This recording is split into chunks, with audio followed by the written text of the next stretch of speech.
Seterusnya kita ke Bumi Kenyalang. Antara paparan hari ini, bekalan keperluan dan makanan di Pangkalan Hadapan Bencana tidak terjejas, juga mengenai projek Transborneo mula dilaksanakan 2024. Perinciannya kita langsung saja bersama Vanessa Mering. Silakan. Sebelum itu kita ke perkembangan banjir di Limbang. Jumlah mangsa terjejas banjir yang ditempatkan di Pusat Pemindahan Sementara PPS Dewan Serbaguna Buloh Baloi kini menurun kepada 11 orang setakat 2 petang tadi berbanding 16 orang pagi tadi. Pegawai Pertahanan Awam Daerah Angkatan Pertahanan Awam APM Limbang, Lieutenant PA Mirwan Shah Masri memaklumkan seramai 6 dewasa, 3 kanak-kanak dan 2 warga mas kekal berteduh di PPS. Katanya seorang kanak-kanak telah keluar dari PPS untuk masuk ke asrama di Sekolah Menengah Kebangsaan Sri Pati Ambon. Mereka merupakan penduduk dari 3 kampung iaitu Kampung Buloh Baloi, Batu Danau dan Pandak. Timbalan Menteri Pengangkutan Merangkap Ahli Parlimen Belimbang, Datuk Hasbi Habibullah turut berada di PPS untuk meninjau situasi semasa.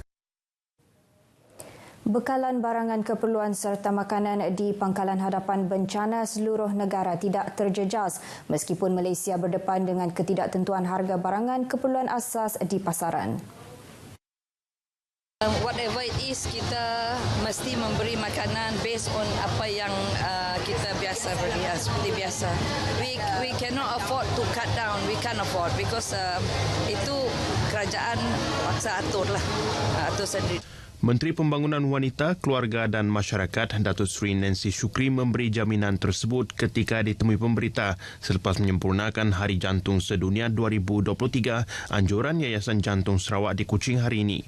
Dalam pada itu, beliau memberitahu kementeriannya telah menyalurkan bantuan diperlukan di pusat-pusat pemindahan PPS di Sarawak, Sabah dan Perak yang telah diaktifkan akibat banjir kilat sejak Rabu lepas. Ini termasuk 2 PPS di Limbang yang menempatkan 33 penduduk terjejas banjir melibatkan 7 keluarga. Jabatan Meteorologi mengeluarkan amaran hujan lebat dan angin kencang berlaku di beberapa negeri di pantai barat dan pedalaman Semenanjung, barat Sabah serta barat dan tengah Sarawak. Ini berikutan fasa peralihan monsun yang bermula pada pertengahan bulan ini sehingga November depan. Projek Transborneo dengan peruntukan RM3 bilion akan mula dilaksanakan tahun hadapan. Menurut Timbalan Menteri Industri Makanan, Komoditi dan Pembangunan Wilayah Sarawak, Datuk Dr. Abdul Rahman Ismail memaklumkan peruntukan projek tersebut telah diluluskan oleh Kerajaan Persekutuan. Jelas beliau, projek diluluskan ini melibatkan bahagian Kuala Baram, Keimigresen, Kastam Kuarantin dan Keselamatan ICQS Sungai Tujuh Miri, ICQS Terungan ke ICQS Pendaruan, Limbang dan Pekan Lawas ke ICQS Merapuk Lawas. Beliau menyatakan demikian pada Fiesta Kebudayaan Tionghoa Antarabangsa 2023 di tebingan Sungai Limbang. Dalam perkembangan sama, beliau yang juga Adun Bukit Kota memaklumkan Limbang akan terus diberikan pelbagai pembangunan antaranya pembangunan ekonomi, kesihatan, pendidikan dan infrastruktur bagi merancangkan kemajuan daerah Limbang. Beliau menzahirkan ucapan tahniah kepada Persatuan Tionghoa Limbang atas kejayaan menganjurkan program tersebut. Malam kebudayaan tersebut menampilkan pelbagai persembahan, kebudayaan tradisi Tionghoa antaranya perarakan tanglong, persembahan 24 drum, persembahan kebudayaan dan boneka Tionghoa daripada Taiwan. Penduduk di Miri diseru untuk memeriahkan mega pesta orang kampung di perkarangan tempat letak kereta Boulevard Miri pada 1 November hingga 5 November depan. Timbalan Menteri Pelancongan, Industri Kreatif dan Seni Persembahan 1 Sarawak, Datuk Sebastian Tiong Chiu Yu, berkata menerusi program sebegini dapat mempromosikan makanan dan minuman tempatan kepada masyarakat umum. Justru ia bukan sahaja membantu penjajah tempatan tetapi juga merancangkan sektor pelancongan di Miri. It is a mega pesta orang kampung. There are few objectives. One is to encourage and also greater participation and education of our food, local food and drink and the provision and quality itself and for helping our own people, local people. That is the most important thing is together our own people, local here. Beliau bercakap pada sidang media Mega Pesta Orang Kampung Miri di Miri. Katanya lagi dengan adanya program ini dapat menggalakkan masyarakat berkecimpung dalam bidang perniagaan makanan bagi meningkatkan sosioekonomi mereka. Program 5 hari itu bermula 4 petang sehingga 12.30 malam dengan pelbagai juadah tempatan disajikan oleh 130 vendor terlibat. Seramai 30,000 pengunjung dijangka hadir ke program berkenaan termasuk dari luar Miri dan negara Brunei Darussalam. Lebih RM1 juta telah dibelanjakan untuk menaik taraf taman-taman di sekitar kawasan Dun Pelawan di Sibu. Menurut Timbalan Menteri Kesihatan Awam, Perumahan dan Kerajaan Tempatan, Michael Tiang Ming Ti, taman di kawasan kediaman penting untuk membolehkan penduduk di kawasan kejiranan sekitarnya berinteraksi sesama sendiri dan melakukan aktiviti sihat di masa lapang mereka. Katanya antara taman yang telah dinaik taraf secara berperingkat adalah di Ling Hang Sui, Jalan Wawasan, manakala taman di Jalan Melur, Jalan Sena dan Jalan Ceri akan dinaik taraf dalam masa terdekat. My first thing is to get the turfing dry, irrigation in place. So once this resettle, we're going to build a pond with more facilities. And I also give time for those neighbours, the neighbourhood to try the new park. And I want to also start gathering the opinion. Melalui maklum balas penduduk, barulah fasiliti sesuai akan ditambah di taman itu secara berperingkat agar taman dibina itu menepati keperluan penduduk di kejiranan tersebut. Tidak semua taman perlu dibina dengan fasiliti sama kerana ada kawasan memerlukan fasiliti mesra warga emas, manakala ada kawasan lebih memerlukan kemudahan taman permainan kanak-kanak. Michael Tian ditemui selepas merasmikan sambutan kuih bulan di Taman Trafik Rejang Park di Sibu. Usaha menambah baik taman-taman ini merupakan salah satu yang dijanjikan dalam manifestonya semasa pilihan raya umum negeri Sarawak yang lalu.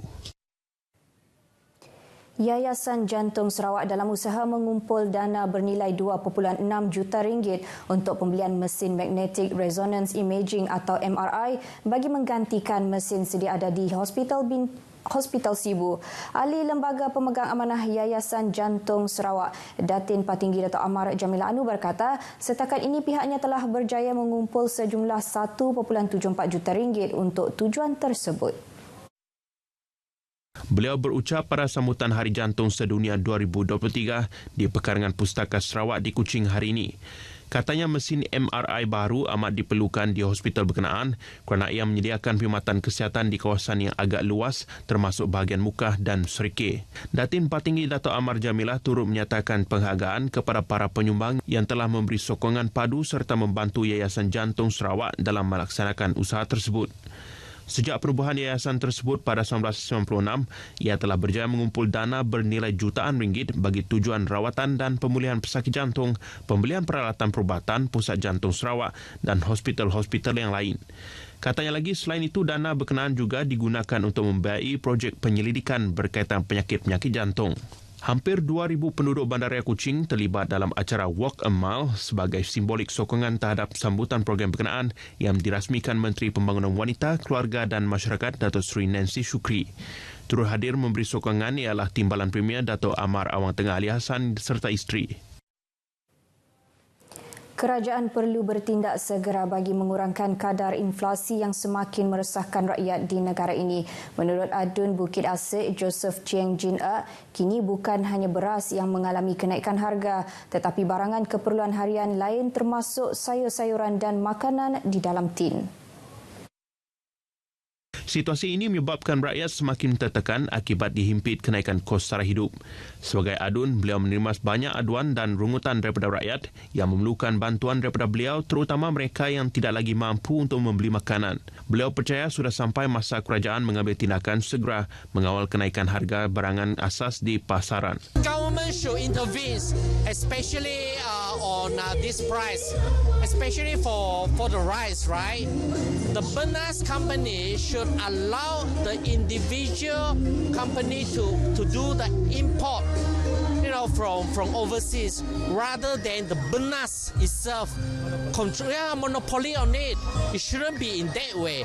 It should be open now for the trading to import the cheaper rice to sell to our rakyat.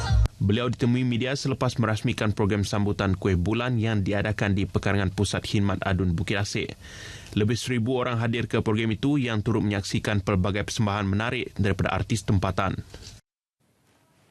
Perkongsian itu tadi mengakhiri berita dari Sarawak. Salam Malaysia Madani dan kita kembali bersama Zahira di Angkasa Puri untuk berita seterusnya. Silakan. Baik, terima kasih Fi. Langsung dari Kuching, Sarawak.